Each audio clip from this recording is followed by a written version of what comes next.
Hi, welcome to my bedroom floor. I'm packing.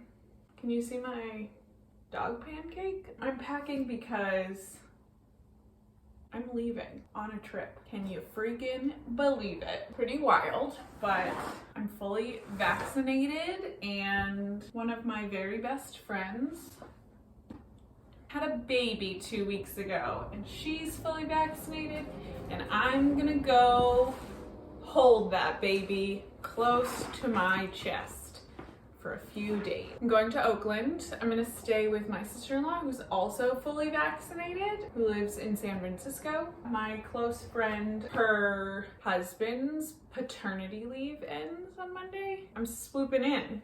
Do I remember how to pack a bag? It has been a while. I'm getting on a real life airplane, going to California, so I'm gonna take you guys with me. It'll be a vlog. Will it be a reading heavy vlog? Not guaranteed, but hopefully there'll be some baby content. Hopefully I'll get out for a hike while I'm there. That's the plan, to eat and hold babies and hike.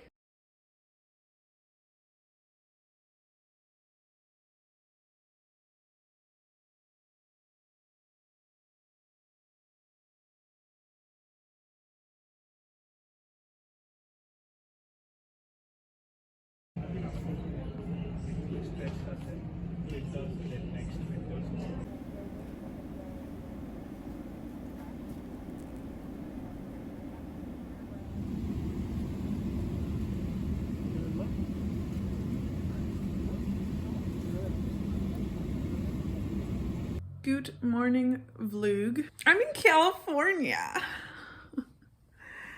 I'm in San Francisco. I'm at my sister-in-law's beautiful apartment. There's a map if you didn't believe me. Yesterday was a long ass travel day. Drove to Newark, flew to San Francisco, rented a car, but we're here. I had a lovely day with my sister-in-law. We drank wine and made food and giggled, and it was great.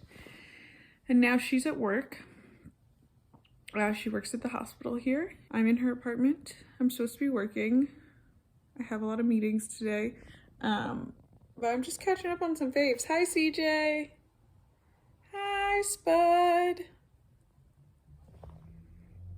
I did go out this morning and get a $47,000 cappuccino. Love to be back in San Francisco.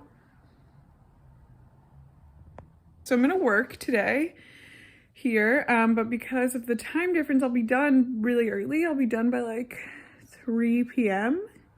and then I'm gonna go take my body outside. I think I'm gonna go for a run by the Presidio maybe, and then yeah, have dinner with my sister-in-law. And then tomorrow I'll head into Oakland and hold my baby, my friend's baby, all day. Books. I rarely do this, but I am in the middle of 2 books at once.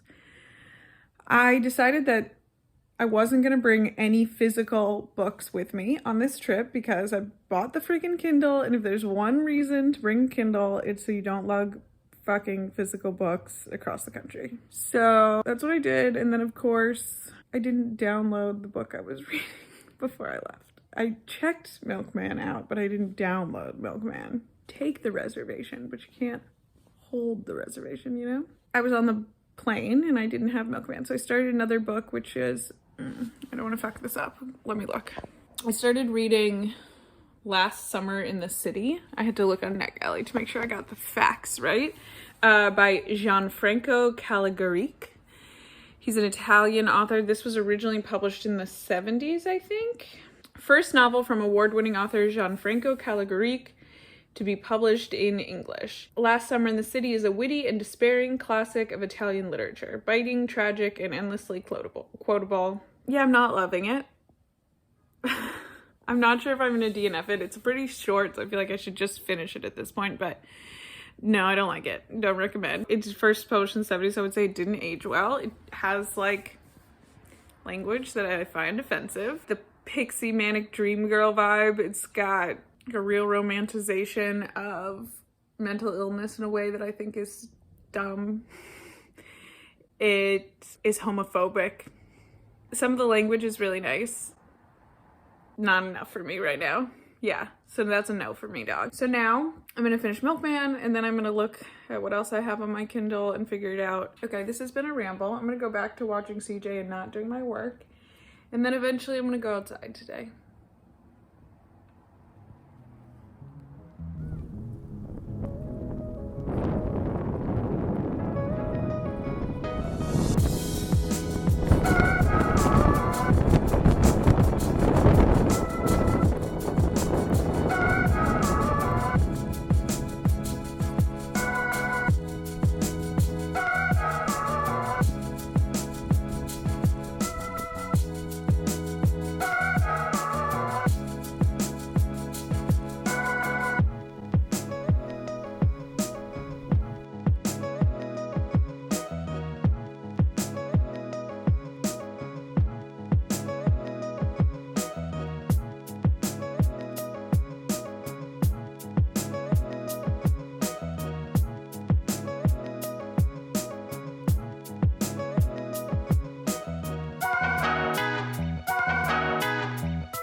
Hello. Long time no talk. Pretending to be a mom is exhausting. Time consuming. Who knew? Those little dudes need so much love. Also, hasn't been great for my reading progress. I'm still reading Milkman. I'm maybe like 3/4 of the way through. I'm really enjoying it. It's very stream of consciousness. It's pretty absurd and sort of crazy making in a way that I think it is supposed to resemble the trauma of living in a war-torn area, and I feel traumatized by this book in a good way. I took the morning off of baby duty. I took myself on a beautiful hike. I've just started. Fucking California, you know what I'm saying? It's outrageous. I drove across the Golden Gate Bridge this morning to Marin. I'm gonna do this hike on Mount Tam and listen to some of Milkman in my ears while I hike.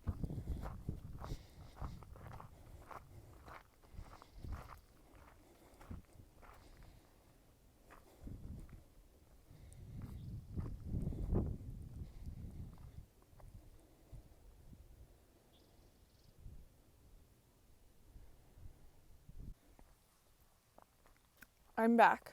I'm going to take this opportunity to discuss Milkman for a minute. So, this book takes place during the Troubles. I will say that I don't have a ton of context for this.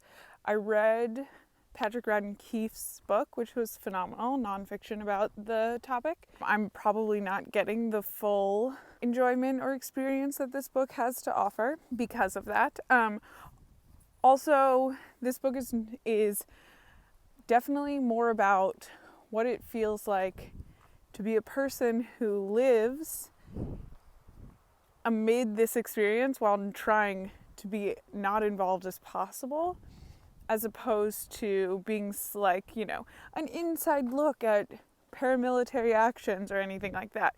It's really about the psychological effects of living in a war zone, I would say. I mentioned earlier, it's like pretty infuriating, it's pretty constant, it's pretty hitting you over the head with like how traumatic this experience is, but it's also pretty deadpan and funny in ways, which I think is meant to resemble like how you just have to live your life when this is your reality. For example, I just listened to a passage in which the narrator was talking about her brother and said that he escaped to the Middle East for some peace and quiet. Like, that's a funny joke. I heard you, Anna Burns. You made a joke. That was funny. So yeah, there's lots of dark humor. I think it's very effective in making it clear that this is not a way to live, and no human should have to live like this. So those are my mid-hike thoughts on Milkman. I still have a ways to go, so I'll definitely talk much more about it when I finish.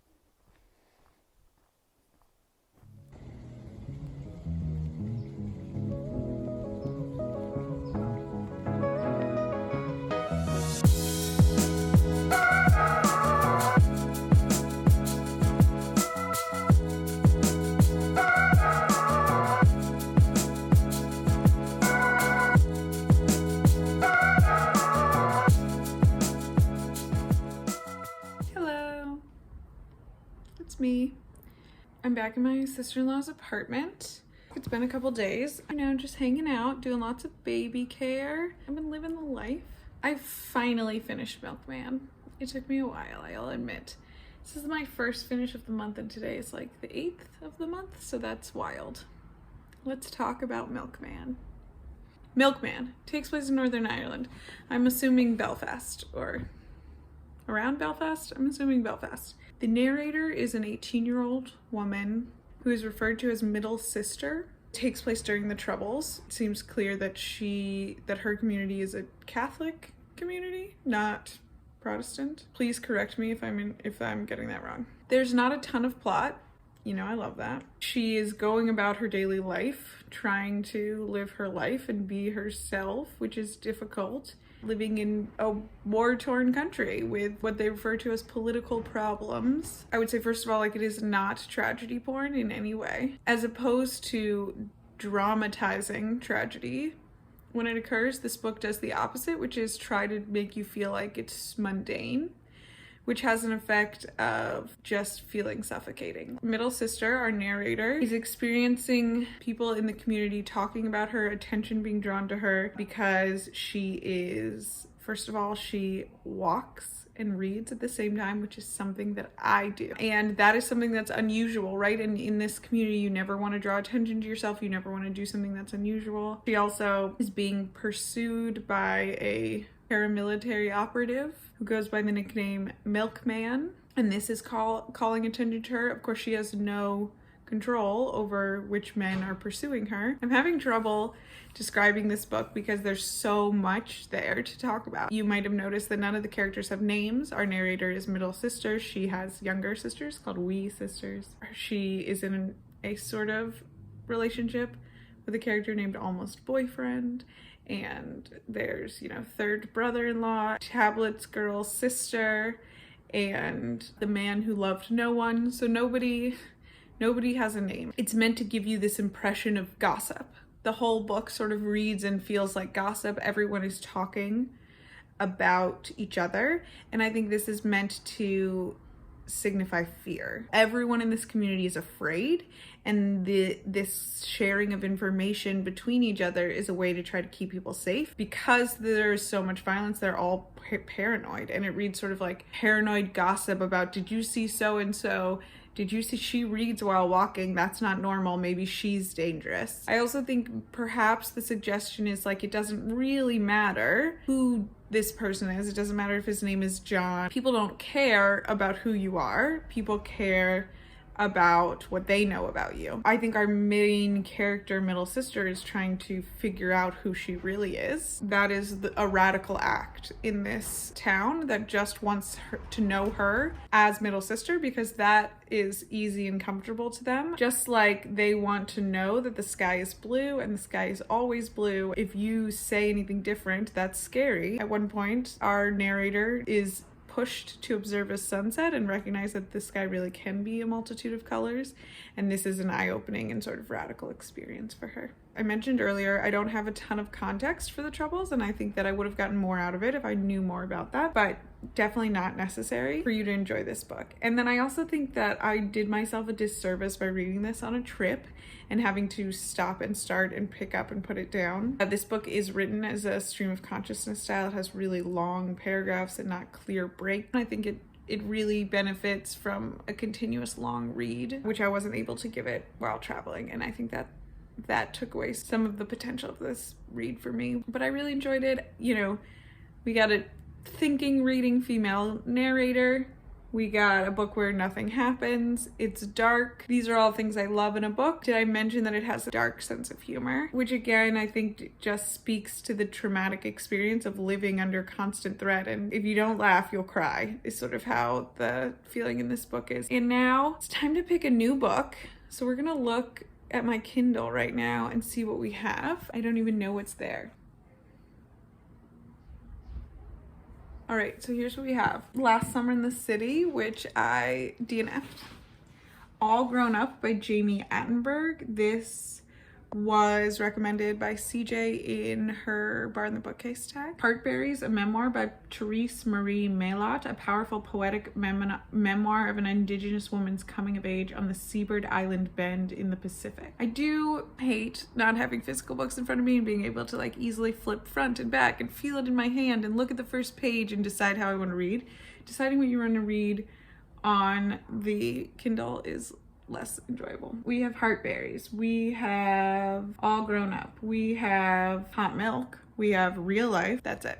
Those are the options. I don't know what I want to do. It might be finally time for Real Life. I'm gonna read the first pages of All Grown Up, Real Life, and then decide. I'm not sure where we're going yet, but I do know where we're physically going, which is to a wine bar to have a glass of wine and start reading a book and wait for my sister-in-law to get off work.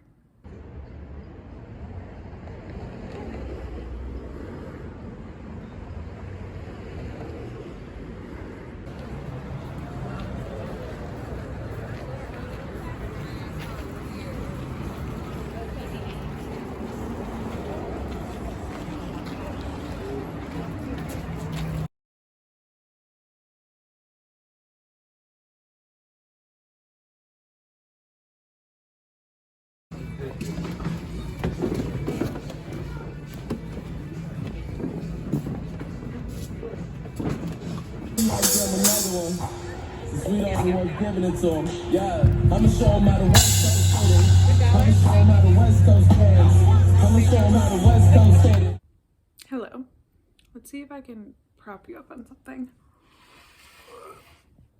Hi. It's Monday morning. It's my last day in San Francisco. I'm taking the red eye home tonight. My saint of a sister-in-law is gonna get her apartment back. I've been sleeping on her couch for like 9 days now. It's pretty intense. Pretty intense. She's a saint. We had a wonderful weekend. We spent Saturday in Oakland with all my friends. We had a beautiful picnic with everyone's significant others and children, and we went to the farmer's market, and it was great. My group of friends here in Oakland, we started a book club when I lived here about 5 years ago now, and we've kept it going. We've been doing the Zoom book club thing, but because we were all together this weekend, which was so nice, we went to our favorite bookshop here in Oakland and picked out our next read, which is going to be Breast and Eggs. So we all got a copy of this. Walden Pond Books.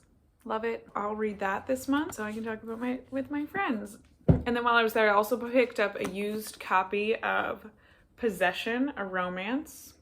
I know nothing about this book other than it won the Man Booker. Shout out to Booker Boy, Katie Books. You've probably read this. Tell me about it. It was on a display for used books that have won the Booker, and my friend in my book club, who I trust with my life, said, I know the cover looks fucking terrible. The title is awful. I promise it's a good book. So I trust her. We will give it a go. It's a big boy. It's a 600 pager, so she better be right. What else did we do this weekend? Yesterday was Sunday. We went to a nice little beer garden and sat outside and drank bloodies and had a beautiful day. I have been reading Real Life by Brandon Taylor, finally. Okay, this book got so much buzz. And not just like bestseller buzz, but like people I really trust. I've also, and I mean this quite seriously, I've never heard a bad word about this book. Beautiful is the thing that people often say about it. So it sat on my TBR for so long. I think when a book gets that much buzz, it's really hard to pick up because it's good to have a slam dunk in the back pocket. It feels like a security blanket to keep that sitting there because you're like, I know that it's there. I know there's a good book sitting there waiting for me. But also it's hard to pick up because at some point it just can't possibly live up to the level of expectation that's been set. And unfortunately, I think that's what happened with this book. I'm just not loving it. I'm definitely gonna finish it. I rarely DNF, but especially if I'm gonna have like a hot take on a book that everyone loved, I'm definitely gonna finish it because I want to have a very informed opinion. One of the very first scenes was this like really dramatic fight between a couple done in dialogue and like a dialogue fight. Come on, give me some like internal resentment. That's the kind of fight I want to read about, you know? Like, give me some mental shit. Don't do like an explainer where there's lots of explanatory prose and dialogue, you know? And then there's some like romance and sex. I know I've said this before, but I just kind of I don't find that to be that engaging. I find it really hard to do that in an interesting way. I often find it to be boring and cliche. And then the grad school stuff, I love a grad school book. I love an academia book, but this feels a little bit explainery. This book says like, and then you go to your tenure track and you postdoc, and if that goes well, and like, I don't want to be explained to. I want, just show me the agita. Give me some angst and let me draw my own conclusions. So that's where I am with this book. Those were really specific, nitpicky complaints. I heard that when I said it. I heard that. Yeah, it's going quickly, so my goal will be to probably finish that on the plane tonight. I get into Newark at 7 a.m. Tuesday morning, and then I have to drive back to New Haven. So it's gonna be a day.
I'm home. I made it home.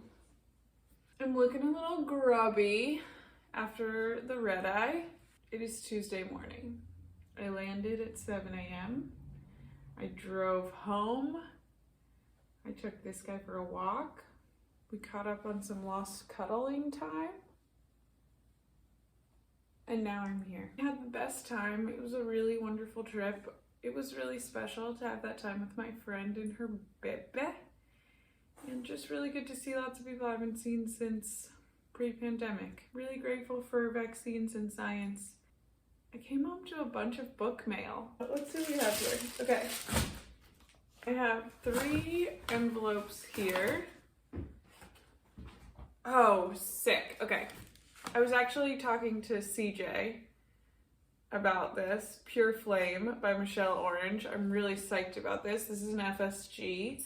A book about feminism that is an intellectual, personal, ultimately ferocious reckoning dealing with what it means to be a woman, a mother, and a daughter.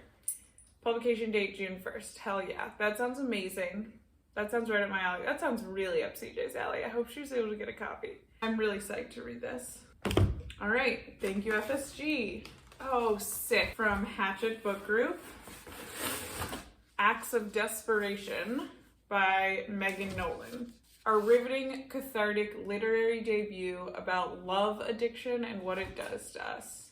Part breathless confession, part lucid critique. Acts of Desperation renders a consciousness split between rebellion and submission.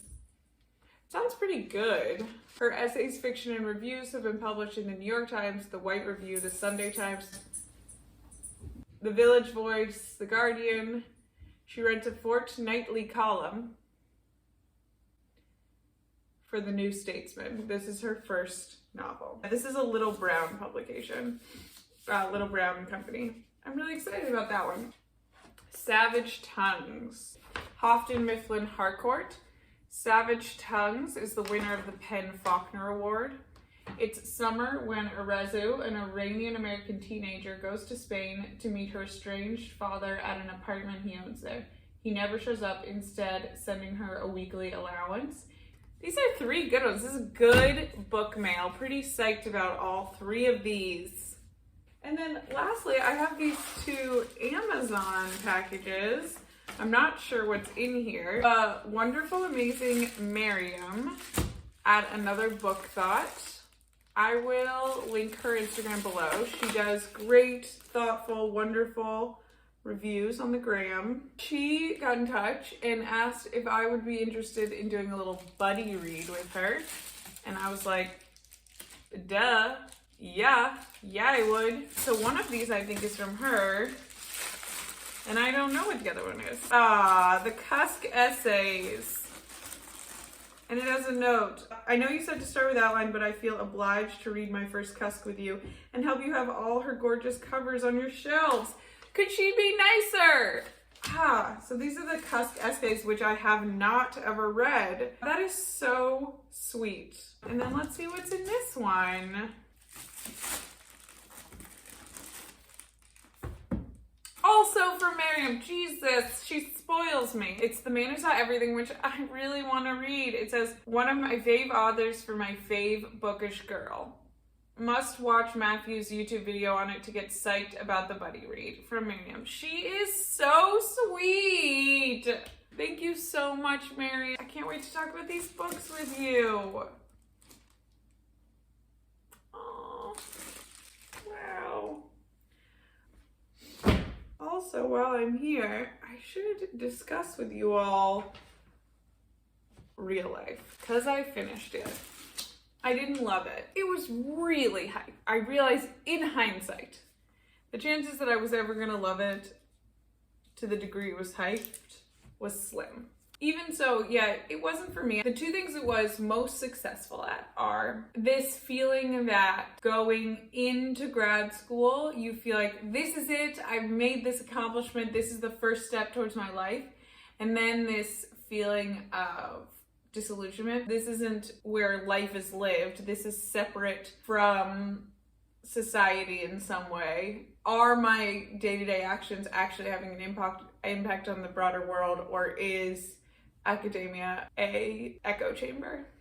I think that is very real and relatable. I also think the other part that I really enjoyed were the main character Wallace's reflections on being subjected to microaggressions within his group of all or mostly white friends. I think those were successful for me for a couple reasons. One, because I don't know that I've read that many times in literary fiction. I thought it was really well done.